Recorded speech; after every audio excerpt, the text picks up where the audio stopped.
Welcome to Carmen Co-Education, Strive to Excellence. Hello guys, welcome to our channel Carmen co education. Guys, आज हम start करेंगे यहाँ CBSE NCERT class 10th science का chapter first chemical reactions and equations के text book exercise के questions. Last video में हमने discuss किए थे पेज नंबर 10 और 13 के क्वेश्चंस, एंड उससे पहले हमने पेज नंबर 6 के जो इंडेक्स क्वेश्चंस थे वो सभी डिस्कस किए थे। एज वी नो कि हमारी टेक्स्ट बुक एक्सरसाइज के जो क्वेश्चंस हैं वो हमारे लिए बहुत इंपॉर्टेंट है, इसीलिए हम इन क्वेश्चंस को ना ही इग्नोर कर सकते और ना ही हम इन्हें रटने में टाइम वेस्ट करेंगे। सो हम एक एक क्वेश्चन को बहुत अच्छे से समझ सकते हैं और इन्हें अपने वर्ड्स में लिख भी सकते हैं। सो आइए गाइस, अब हम स्टार्ट करते हैं हमारे टेक्स्ट बुक की एक्सरसाइज के क्वेश्चन आंसर्स। सो क्वेश्चंस आपको स्क्रीन पे शो होता है guys. So here is the first question, आपकी स्क्रीन पर क्वेश्चन को आप पढ़ सकते हैं। Which of the following statements about the reaction below are incorrect. Question में लिखा है कि which of the statements about the reaction below are incorrect. Reaction दे रखी है हमें एक, और उसके रिगार्डिंग 4 स्टेटमेंट्स हमें गिवन है और हमें बताना है कि कौन सी स्टेटमेंट इनकरेक्ट है। The reaction is lead oxide plus carbon gives lead plus carbon dioxide gas.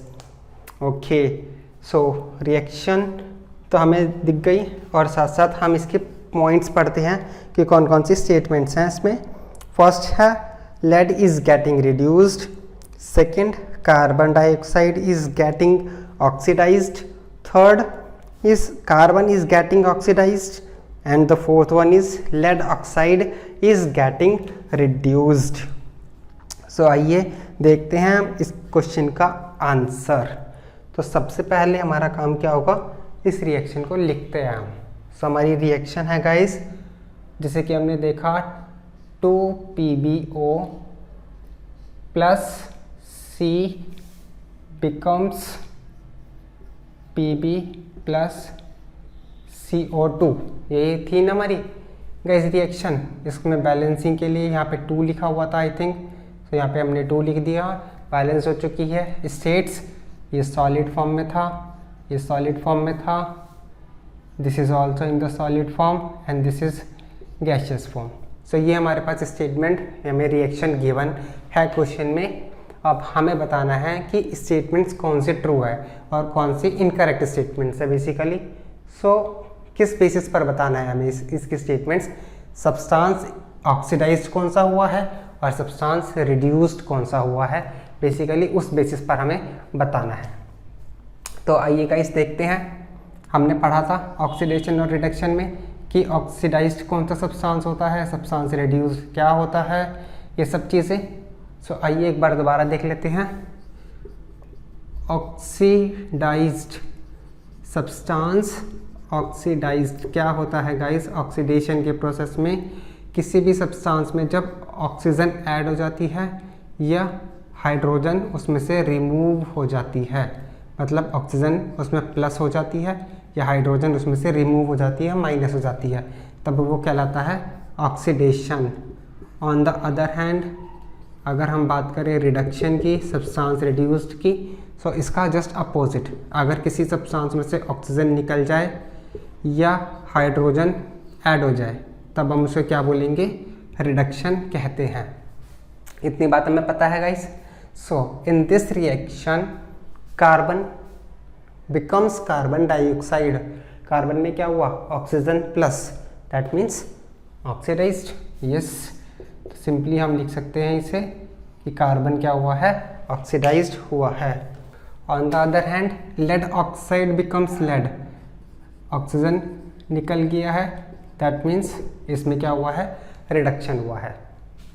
सो हम लिख सकते हैं कि हमारा सब्सटेंस ऑक्सीडाइज्ड है यहाँ पर C और सब्सटेंस रिड्यूस्ड है हमारा PbO which is lead oxide. अब चेक कीजिए गाइस हमारी स्टेटमेंट्स एक बार दोबारा से। आप इस क्वेश्चन को देखिए, स्टेटमेंट्स चारों देखते हैं हम और उसमें से करेक्ट और इनकरेक्ट फाइंड आउट करते हैं। सो इज द आपके लिए क्वेश्चन दोबारा से स्क्रीन पर आ रहा है गाइस। ए पार्ट में लिखा है लेड इज गेटिंग रिड्यूस्ड। सीधी सी बात है, हमारा कौन सा सब्सटेंस रिड्यूस हुआ है? Lead oxide. लेड नहीं हुआ है, so that means first part हमारा इनकरेक्ट है। सेकेंड पार्ट में लिखा है carbon dioxide is getting oxidised. Carbon dioxide oxidised हुआ है, सो वो भी हमारा इनकरेक्ट है क्योंकि ऑक्सीडाइज्ड हमारा कौन सा हुआ है? कार्बन। थर्ड पार्ट में लिखा है carbon is getting oxidised. Yes that's true, carbon हमारा ऑक्सीडाइज्ड हुआ है क्योंकि कार्बन में ऑक्सीजन ऐड हुआ, it becomes carbon dioxide. And in the fourth part हमें पता चलता है lead oxide is getting reduced, so yes it is also correct, lead oxide reduced हुआ है and it becomes only lead, oxygen remove हुआ है उसमें से। so हमारा फर्स्ट पार्ट था A and B are incorrect, second है A and C are incorrect, third है A, B and C are incorrect और फोर्थ है all are incorrect। तो we know first and second incorrect है, third और fourth हमारे correct है। जैसे कि हमें बताना है इनकरेक्ट स्टेटमेंट्स, तो हमारा आंसर होगा first part. And these are A actually B C and D. So इनमें से A and B are incorrect. So I hope कि आपको ये क्वेश्चन क्लियर होगा। हमें सिंपल बताना था कि कौन सा सब्सटेंस रिड्यूस है और कौन सा ऑक्सीडाइज। तो अगर हमें पता है कि ऑक्सीडेशन क्या होता है और रिडक्शन क्या होता है, और यहाँ पे हम ऑक्सीडेशन लिखते हैं बेसिकली, ऑक्सीडाइज नहीं लिखते हैं guys, oxidation. This is the process of oxidation basically, और सब्सटेंस ऑक्सीडाइज ये रिड्यूस हम उसके हिसाब से बताते हैं। सो ए और बी इनकरेक्ट थे, सी और डी करेक्ट थे, तो हमने आंसर लिखा फर्स्ट जिसमें था A and B are incorrect. So आइए देखते हैं गाइस हमारा second question. So here is the second question guys, आपकी स्क्रीन पर आप देख सकते हैं Fe2O3 plus 2Al gives Al2O3 plus 2Fe। So answer number 2। ये रिएक्शन हमें गिवन है, सो रिएक्शन हम एक बार लिख लेते हैं Fe2O3। आप भी इस रिएक्शन को नोट कर सकते हैं गाइस, क्वेश्चंस प्लीज़ आप ज़रूर नोट करें। Al2O3 प्लस 2Fe, ये हमें रिएक्शन गिवन है।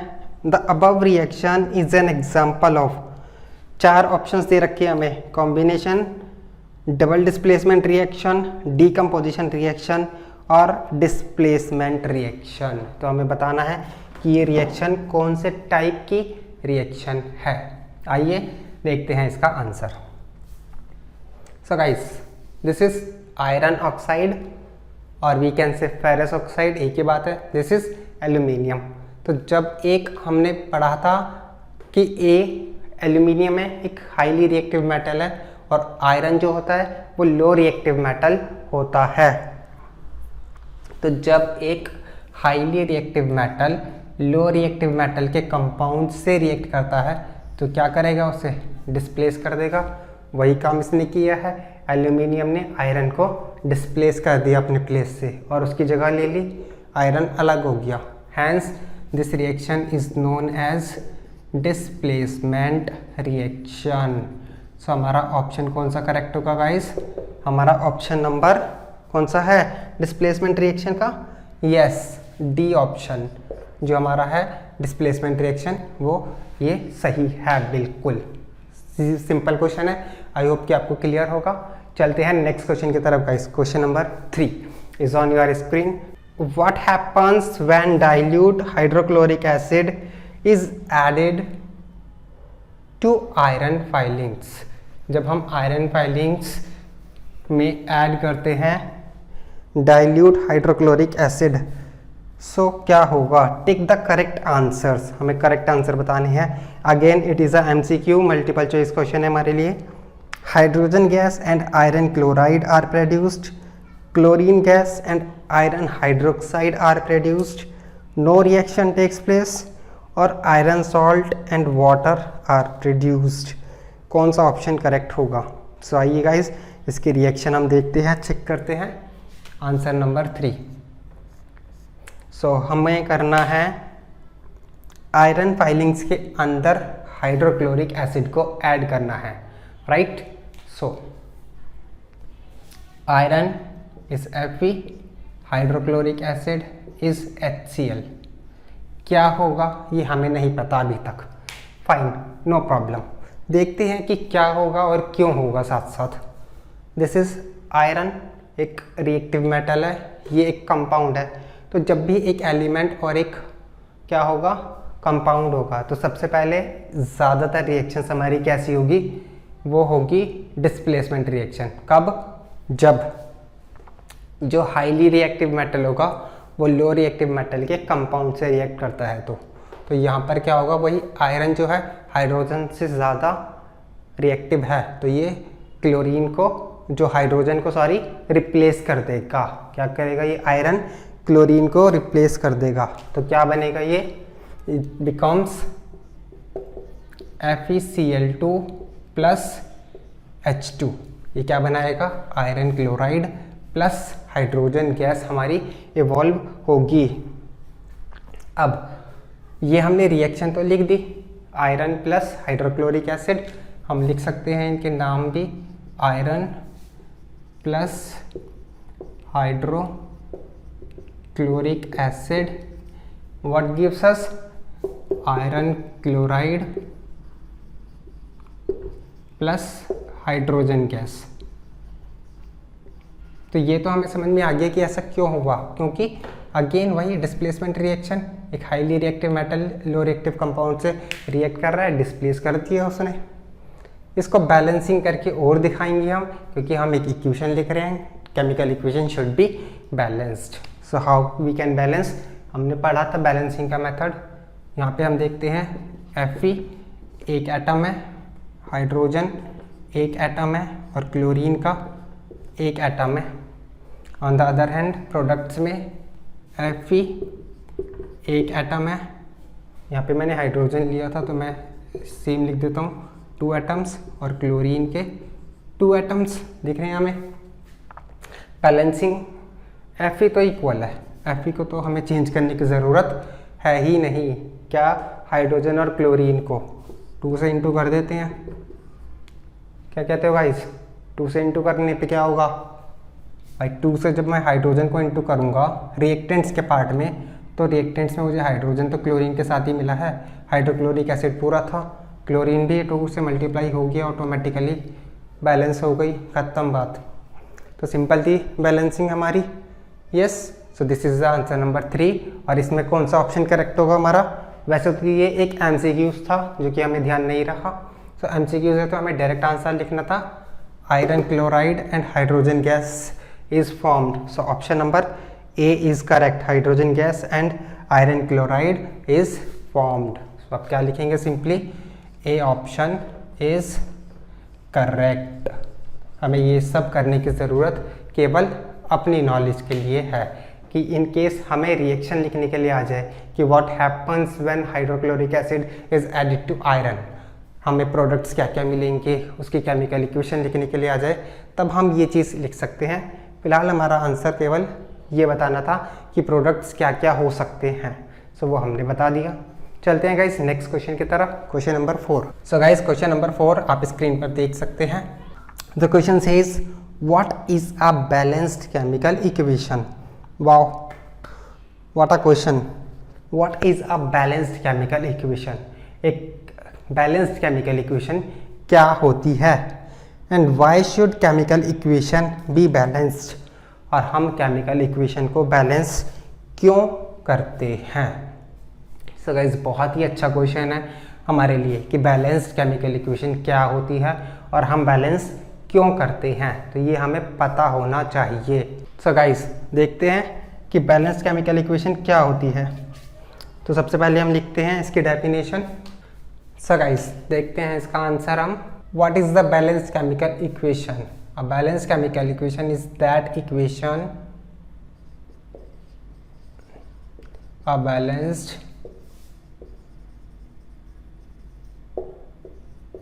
chemical equation is that in which number of atoms of each element are equal to reactants side and product side. So chemically balance equation क्या होती है? वो इक्वेशन होती है जिसमें सभी एटम्स, सभी एलिमेंट्स के जो नंबर ऑफ एटम्स होते हैं वो इक्वल होते हैं रिएक्टेंट साइड्स और प्रोडक्ट साइड्स में। ये हमने पढ़ा भी था। बैलेंस केमिकल इक्वेशंस के हमने बैलेंसिंग के एग्जांपल्स भी बहुत सारे पढ़े हैं। सो हमें पता है कि एक रिएक्शन जिसमें जो एलिमेंट्स हमने रिएक्टेंट्स में यूज़ करे हैं वही एलिमेंट्स प्रोडक्ट्स में यूज़ करते हैं एंड सभी के नंबर ऑफ एटम्स इक्वल होने चाहिए। सो अब क्वेश्चन था हमारा सेकंड पार्ट इसका, why should chemical equation be balanced, क्यों होनी चाहिए? सो उसका आंसर लिखते हैं, chemical equation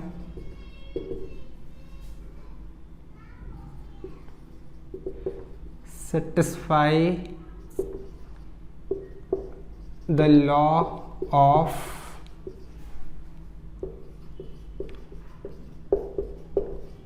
conservation of mass। क्यों? क्योंकि केमिकल इक्वेशन क्या सेटिस्फाई करती है? Law of conservation of mass. Satisfies ये हम ओबेज भी लिख सकते हैं इसकी जगह, obeys, right?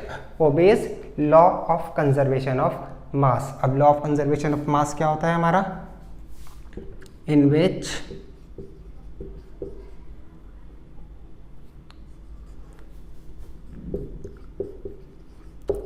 Total mass of reactants is equal to the total mass of products in a chemical reaction। एक केमिकल रिएक्शन में जितना मास हमारा रिएक्टेंट्स का होता है उतना ही मास प्रोडक्ट्स का भी होना चाहिए। ये चीज़ भी हमने पढ़ी थी जब हमने कंसेप्ट पढ़ा था बैलेंसिंग का, कि हम बैलेंसिंग क्यों करते हैं। Because every and each and every chemical equation should follow the law of conservation of मास। वो हमेशा लॉ ऑफ कंजर्वेशन ऑफ मास को ओबे करती है, फॉलो करती है। और वो law of conservation of mass can neither be created nor destroyed. Total mass of reactants is always equal to the total mass of products in a chemical reaction. So this is our question number 4th.